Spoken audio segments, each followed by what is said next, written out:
Let's talk about sports, baby. From the stands of a sports fan, my man Pots and Pans. What's the deal? We talking about NCAA men's March Madness basketball, the tournament, and what's going on right now.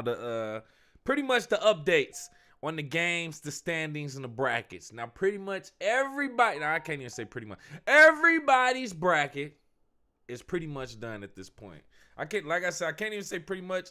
There's been a lot of upsets already, per usual, like most of us expect during these games. Let me see some of the biggest upsets so far in the first round. Let me go ahead and get these out the way. Ohio State losing to TCU. Wisconsin losing to High Point. That was a big upset. North Carolina losing to VCU. Another upset. Who else we got on here? BYU losing to Texas. Georgia losing to St. Louis. Pretty much it. Those are the biggest upsets so far that I can see. Yeah. Purdue, Queens, St. John's, UNI. Everything else was expected. Just wanted to go through, make sure. Yeah, everything else was expected. So everything else is pretty normal, except for North Carolina being upset. A couple other ones. But right now, Duke is playing TCU. Duke actually just beat TCU, 81-58. Final score, Duke versus TCU. So Duke moves forward in the tournament as well. Now, if you got a bracket, I want you to go ahead and print it out. Put it up right here. And just rip it up. Everybody's bracket is done. Everybody's bracket is done for. You know what I'm saying? I had a bracket. I had two brackets, actually. You can see my other bracket just as a backup. But I got, ultimately, I had Duke and Michigan in the national championship, which is still possible. Duke and Michigan. Neither one's been put out. Duke just beat TCU. TCU beat Ohio State. So that's where we're looking right now. That's in the East Conference. So what is it? Duke versus the winner of St. John's and Kansas. Something like that. Oh man, it's the game is the game essentially. And that's what's going on. So keep up with the bracket. Let me know what your bracket is looking like. Let me know who you got going all the way to the national championship. But like I said, one of my brackets I had Duke and Michigan. Let me just see what this one had. I got Michigan on both of them, actually. MSU and Michigan. MSU and Michigan. And the national championship would be lit right here in Michigan. I'm not even going to lie to you. I don't know if it's possible. Michigan is looking pretty good. Michigan State, but I trust Tom Izzo. So Michigan State actually just made it to the Sweet 16. And I believe Michigan and Duke just did as well. So we in the Sweet 16 right now. We in the Sweet 16. Yeah, we in the Sweet 16, which is technically round 3 of the NCAA March Madness tournament. So Sweet 16 is round 3. That's going on right now. Or not right now. Round 2 is going on. But ultimately, a couple of our teams are already set. My family just arrived. Come on in, family. What just happened? Who's at the door? Ma.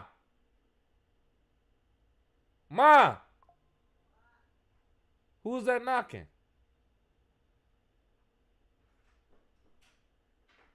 All right, whatever. Anyway, March Madness tournament in full effect. Who you got going to the national championship? Is your team still alive in the tournament? That's the big question. As of right now, mine are. Michigan State.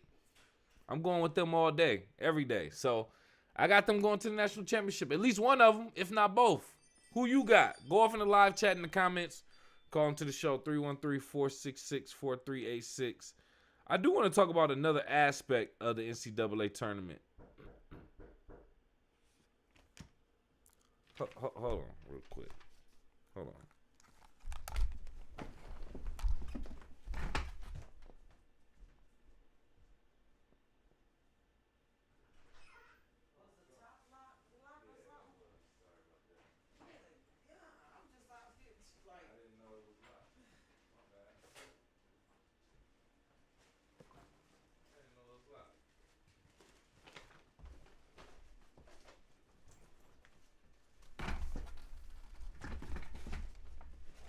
My bad, squad. My bad, chat. Getting back to it, though. Another note I want to talk about, NCAA tournament, men's basketball. This is something kind of important to me that I want to talk about. This story is actually coming from Sports Illustrated, SI.com.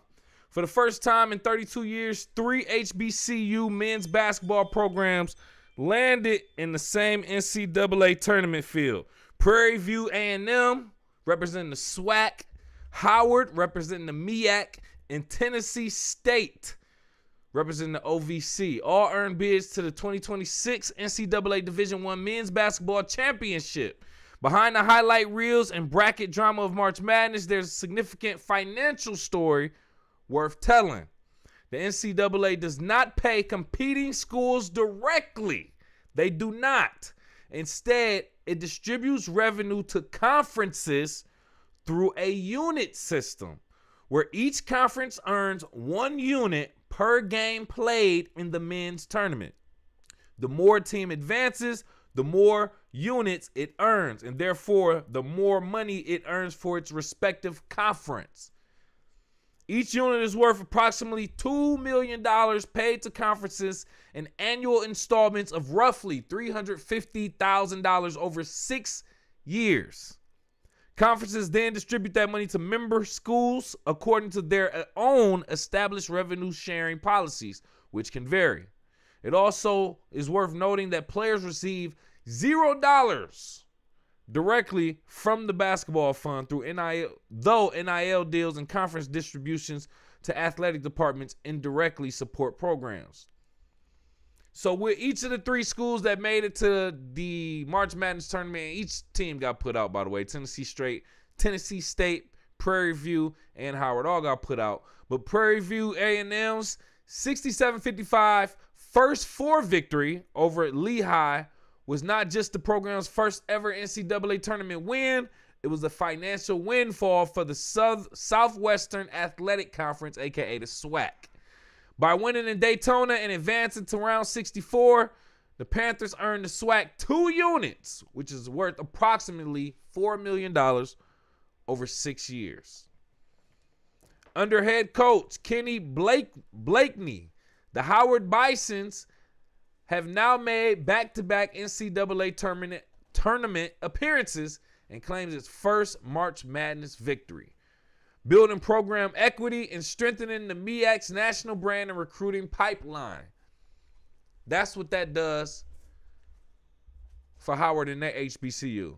And the math is straightforward. 3 HBCUs in the tournament means real money flowing towards black college athletics. The Panthers' first ever March Madness victory, Howard's program-defining breakthrough, and Tennessee State's 32-year drought finally broken are moments that resonate emotionally, but they are also generating revenue that funds scholarships, facilities, coaching, salaries, and the next generation of HBCU student athletes. Tennessee State enters the 2026 NCAA tournament as number 15 seed in the Midwest region, facing number 2 Iowa State. That was already past their loss. And the Tigers made their first program tournament appearance since 1994, ending their 32-year drought. That's just something that I want to note in regards to the NCAA tournament this year. I don't know if you ever question it, but sometimes I do. I'm like, dang, why don't we see HBCUs in this big tournament? Well, they have the opportunity to, but a lot of them don't because of the competition. This year, it was a record-breaking 3 HBCUs in the tournament this year.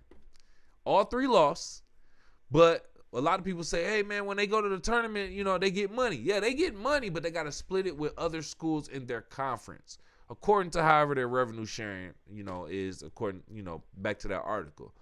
But with all that being said, I think it's great for HBCUs to do it. I love to see HBCUs in the NCAA men's basketball tournament. And they don't have the best record. I think Alcorn State, one of them other schools, there was another school on here who actually has like a 3-3 record in the NCAA a tournament. 3 wins, 3 losses. So they don't get too far. I don't think anyone's ever made it to Sweet 16 or anything like that. But nonetheless, It's something to applaud. It's something to notice in case you were ever curious. HBCU teams or schools in the NCAA tournament. Let me know what you think. Go off in the live chat in the comments. Call into the show, 313-466-4386. Got another topic I want to talk about. Look, watch this. I knew it. I had a whole nother thing on a green screen. I didn't even show it. The HBCU basketball financial impact. This is what we were showing. This is what we were talking about. Prairie View, Tennessee State, and Howard.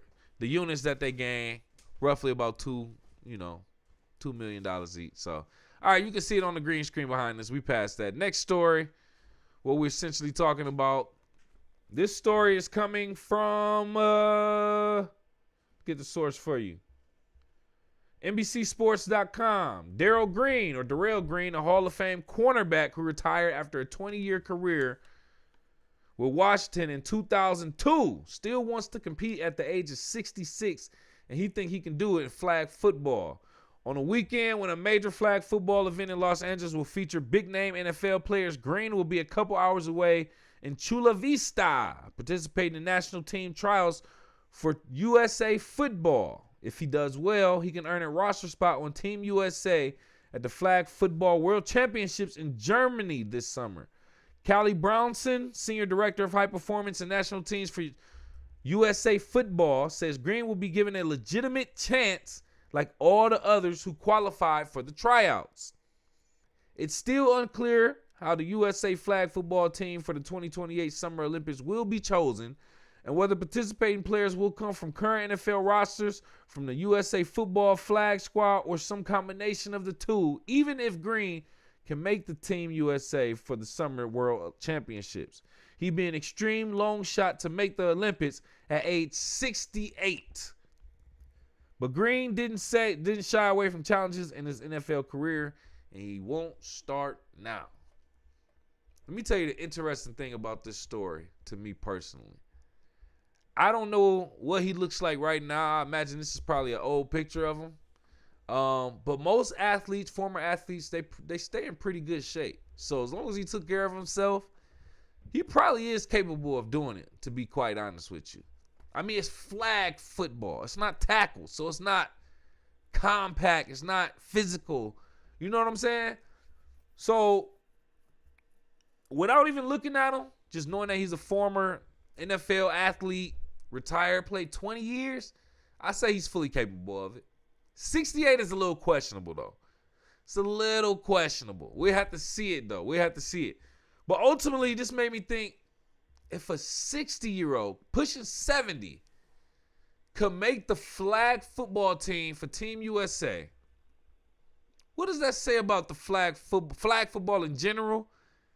And what does that say about our Team USA squad? If a 68-year-old can make the squad.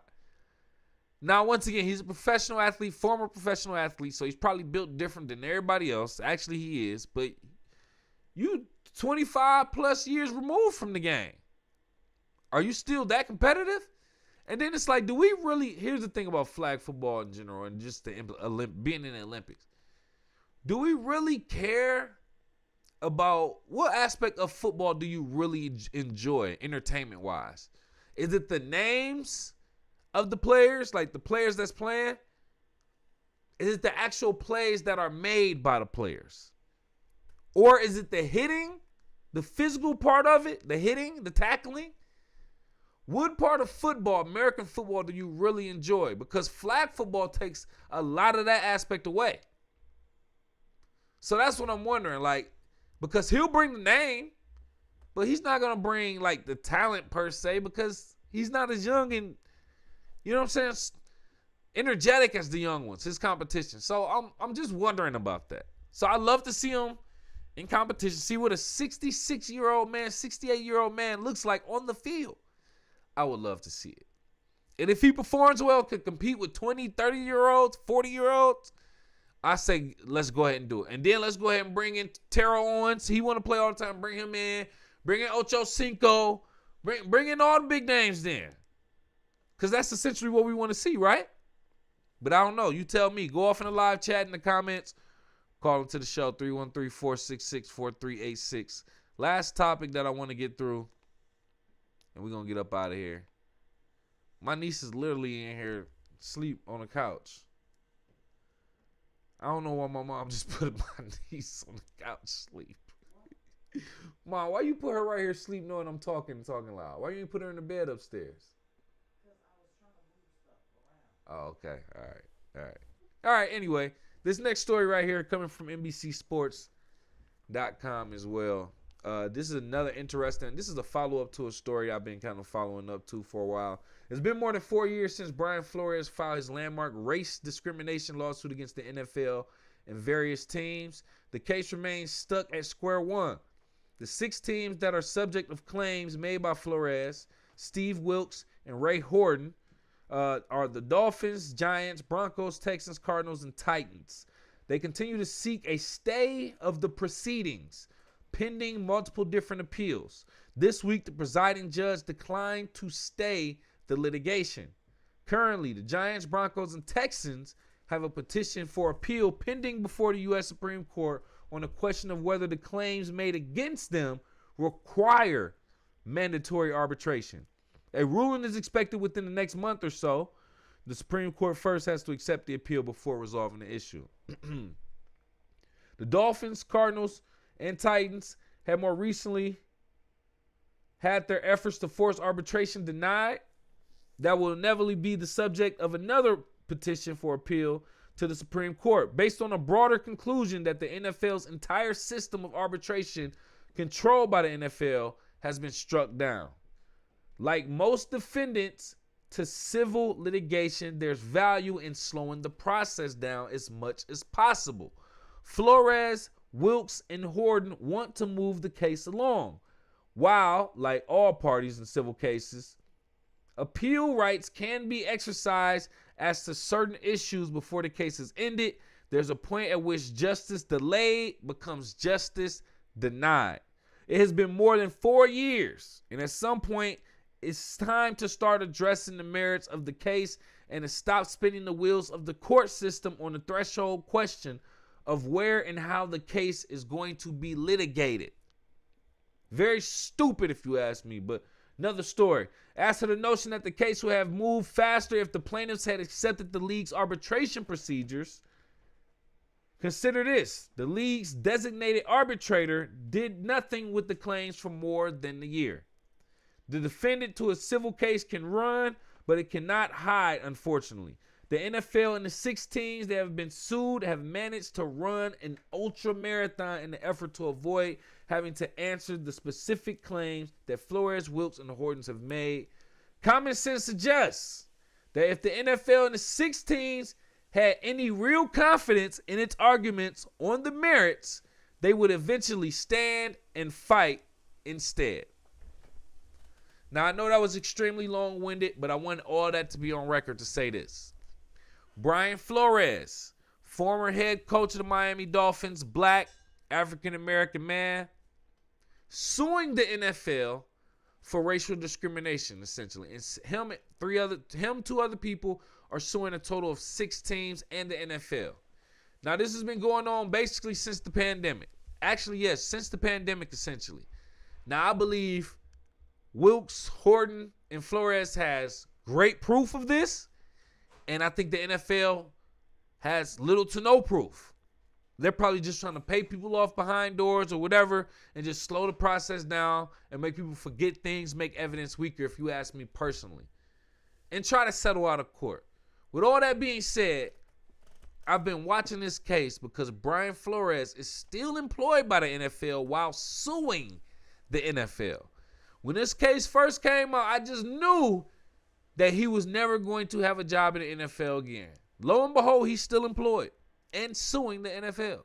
And it looks like he literally has a case against them, and the NFL is trying to stall. NFL and those 6 teams are all trying to stall. They're trying to force it into arbitration, which is basically when that's like getting in trouble in the school with a teacher, and then the principal settles that dispute within the school. It doesn't leave the school. Like, your parents don't even find out about it. That's essentially what arbitration with the NFL. They're trying to have Roger Goodell, the commissioner of the NFL, settle the dispute between Brian Flores and those NFL teams.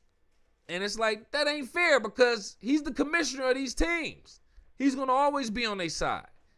So he said, no, let's take it to the Supreme Court. It's going to take longer, but I'd rather go there because it's probably going to be fair. And we're talking years later.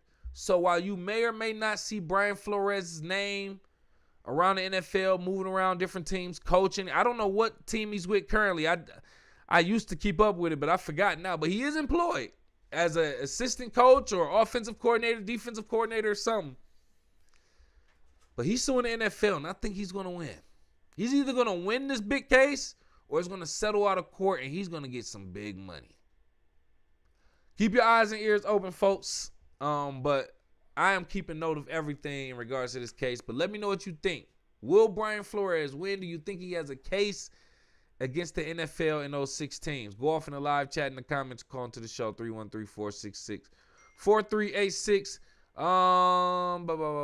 We leaving out a Ford Field right now.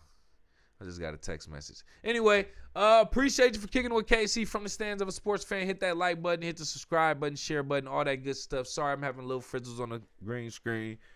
I wore the wrong outfit today. So I'm supposed to wear certain colors so that I don't have that issue. But anyway, thank you for kicking it. We up out of here. Peace.